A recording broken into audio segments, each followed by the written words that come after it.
davidTrig, producer T-Rig. Well, good morning, everybody. Welcome back to the Trig Podcast of Joy. I apologize for the background noise. I am in my garage, so it's kind of loud out here and a lot of feedback, or a lot of not feedback, but background noise and some static. So I apologize for that, but I think this will be a very good update and perhaps some tools for you along your journey. So thank you for being here. Let's get into the show. So I'm trying to work out a lot of what I'm feeling here these days. I feel very anxious and nervous about many things that are swirling in my head, and I feel pretty anxious, pretty scared. Let's see, first about money and my job and church, then about my knee that hurts, and I don't want to go to the doctor. I probably should, to see what, if I tore something, need surgery or what. And then of course my rib, because of that knee injury, I think it's also hurting me, or who knows, maybe I strained something.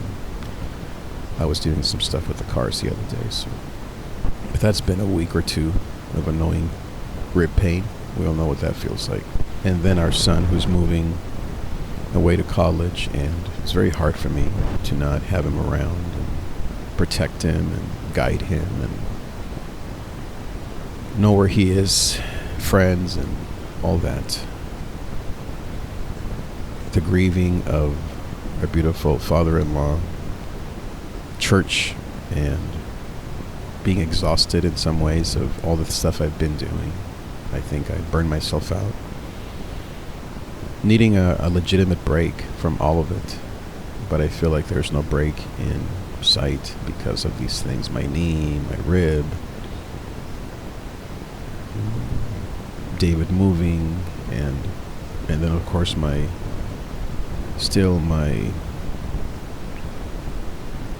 work situation, and floating through life still 2 years later, post my last church, without a full-time job or steady. I mean, I do have a steady income, but not exactly having landed the plane. It's been very, very exhausting for me. I was close just a few weeks ago, but it didn't happen. I've been close a few times, but I know God has a plan, but I definitely get tired and feel tired. And physically, of course, when my knee began to hurt, or I sprained my knee 2 months ago, that's when all this anxiety really took over, because then I just got so concerned about that and felt bad and all these things. I miss feeling normal and not feeling stressed and anxious. I also have been, on the positive side, been helping some people online with my coaching. It's been really rewarding. I've also been fixing cars, which I love to do with for my beautiful children and my wife. I love my wife. I'm in love with her. I love being with her every day of my life. I don't know. I guess that's it. It always feels like it's so much more when I'm thinking about it in bed. And I think really my physical symptoms and then my fears over work and David is really what's on my mind right now. Him moving and not having him around and missing him, and then my knee and my rib and all that stuff, and my job. So it's a lot of things, and I feel like it's been a lot of things for a long time, and I feel weary physically. Emotionally, I'm doing fine emotionally for the most part. What is bringing me joy? Our children, my wife, recording these podcasts, my songs, fixing cars, my house, our dog, mowing the lawn with my wife, putting new lights. My mommy was just here a month ago or so. My content, I'm not really right now enjoying or doing a lot of beat making or recording artists, which is kind of sad, but it's okay. It was a good season. I doubt it will come back. Maybe. I doubt it though. My subbing was a joy. Absolutely. Love the kids, the school. I pray that I can work there again in the fall. Teach full time, yes, I think. Or just keep subbing, I don't know.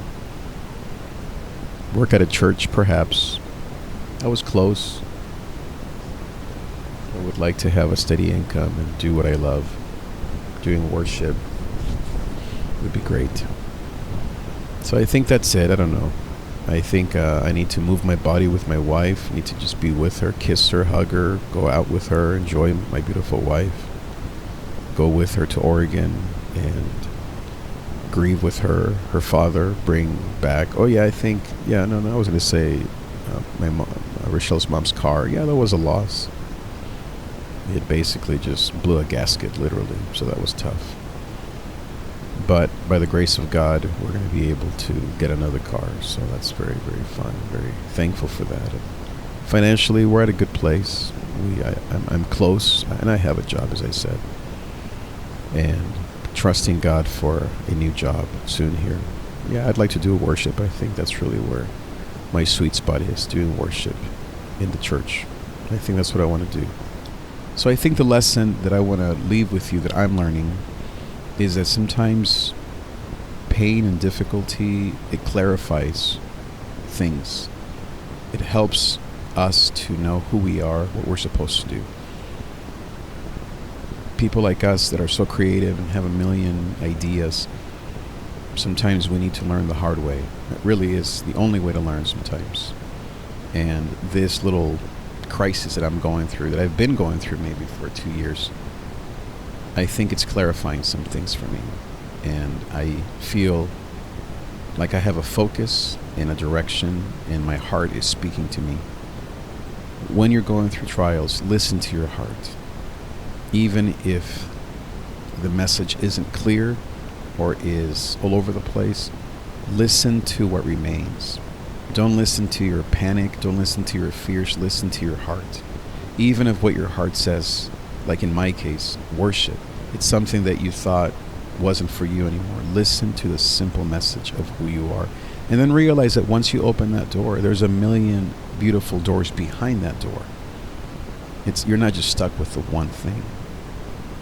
For me, the worship door is going to open so many other doors. So listen to your heart. Go with your heart. Be simple. Don't overcomplicate it. Even if it feels like you're going backwards. You have no idea what God has in store for you behind that simple choice. If you need my coaching, I'd love to work with you. davidtrig.com/coaching, or just leave me a message. Email me, trig@davidtrig.com. Let's get started. Thanks so much for being here, and I'll see you next time. Adios.